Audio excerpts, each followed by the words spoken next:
ம். என்ன மாமியார் ஃபோன் பண்றாங்க? ஹலோ, சொல்லுங்க மாமி. நானா? நான் பாத்திரம் தேய்ச்சிட்டு இருக்கேன் மாமி.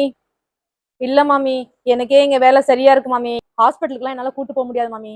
நான் பாத்திரம் தேய்ச்சிட்டு இருக்கேன். அதுவே எனக்கு ரொம்ப டயர்டா இருக்கு மாமி.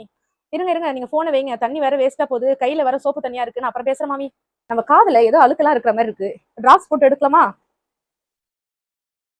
ரொம்ப நேரமா கேம் விளையாண்டு போர் அடிச்சிச்சு. நல்ல மியூசிக் பாட்டு ஏதாச்சும் ஒண்ணு கேட்கலாம். ரொம்ப போர் அடிக்குது. பேசாம ஏதாச்சும் பாட்டு கேட்டுட்டு தூங்கிடுவோம். என்னடா இது, சகருக்கு நிறைய இது வரைக்கும் சாப்பிட்ட போல இருக்கு. பாட்டு கேட்டு ஒன்னும் செட் ஆகல. பேசாம விரல விட்டு எல்லாத்தையும் வாந்தி எடுத்துடலாமா? அதான் கரெக்ட். வாந்தி கையை விட்டு எடுத்துட்டோம் எல்லாத்தையும். ரொம்ப டயர்டா இருக்கு. பேசாம நாத்தனார் நர்ஸா தானே இருக்காங்க, போயிட்டு ஒரு சத்தூசி போட்டு வந்துருவோம். மச்சி, வா ஃபாத்திமா, வந்து உக்காரு. மச்சி, கொஞ்சம் எனக்கு சத்தூசி போடுறீங்களா மச்சி? ரொம்ப டயர்டா இருக்கு. நீ நோம்பு தானே வச்சிருக்க? ஆமாமா மச்சி, நான் நோம்பு தான் வச்சிருக்கேன் மச்சி. சத்தூசி போட சொல்ற, என்னாச்சு? அப்போ உனக்கு இதெல்லாம் செஞ்சா நோம்பு முறியும்னு தெரியாதா?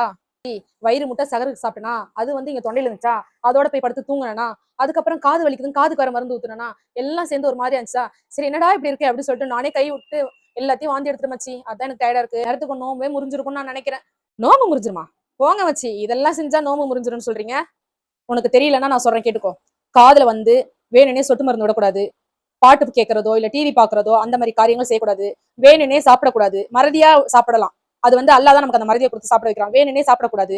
வேணுனே விரல வச்சு வாய்க்குள்ள நோண்டி வாந்தி எடுக்கக்கூடாது. அப்புறம் வந்து நீங்க சும்மா பொழுதனைக்கு தூங்கிட்டு இருக்க கூடாது. அதுக்கப்புறம் வந்து கணவன் மனைவி சேரக்கூடாது. இதெல்லாம் யாரு செய்யறாங்களோ அவங்க நோம்பு வந்து முறிஞ்சிரும்பா. அப்படியா மச்சி, இவ்வளவு விஷயம் செஞ்சா நோம்பு முறிஞ்சிருமா? மச்சி, எனக்கு தெரியாம நான் பண்ணிட்டேன் மச்சி. இன்ஷால்லா இனிமே இந்த மாதிரிலாம் நான் பண்ணாம பாத்துக்கிறேன் மச்சி. சரிப்பா, இதுக்கப்புறம் இந்த மாதிரி விஷயங்கள்லாம் செய்யாத. சரியா? செஞ்சினா நோம்பு முறிஞ்சிரும். இதுக்கப்புறம் இந்த மாதிரி செய்யாம பாத்துக்கோ. சரியா? இன்ஷால்லா துவா செய். சரிங்க மச்சி, இனிமே நான் இந்த மாதிரி எல்லாம் செய்யாம பாத்துக்கிறேன். அப்ப எனக்கு சத்தூசி எல்லாம் வேணாம் மச்சி. நான் போயிட்டு